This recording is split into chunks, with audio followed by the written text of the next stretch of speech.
Our whole world is measured in tenths and hundredths of a second. I mean, pit stops are critiqued down to the hundredth of a second to get your tasks done.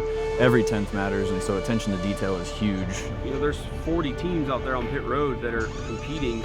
I don't know, I've been doing this 15 years and it's still the same mentality week in and week out. It just pushes you every time, you know. If you're not out there trying to beat them, then I don't know what you're doing.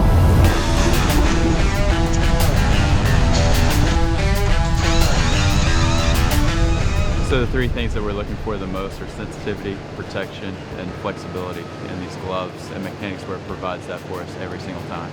It's not just our athletic ability, you know, that allows us to do fast pit stops, it's our equipment, and one of the most important parts of that is our gloves, and the flexibility of our gloves, what allows us to fill the tires and the guns and jacks while it's protecting us and fireproof. The gloves play a huge role in what we do and success on pit road.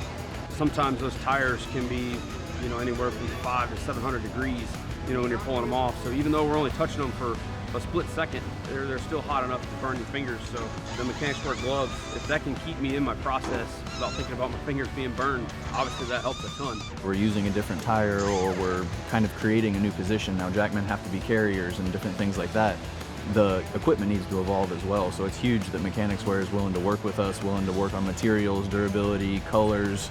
I've used 2 different gloves just based off of the tasks that I'm trying to accomplish on the racetrack. So I mean, there's a different tool for every task that you do, so every person at every different position has a different glove, a different tool for their trade, basically. Mechanix has been such good partners for us for such a long time, and they really adhere to our feedback, and we all work together to make a really good product. And it's cool to see the development and the feedback that we give them, and then we actually get to put that to use, you know, on Sundays. The neat thing is to see those gloves come to us, and then 6 months later you might see them in your local auto parts store for everyone, you know, so it's kind of neat to see, you know, kind of the impact in the real world.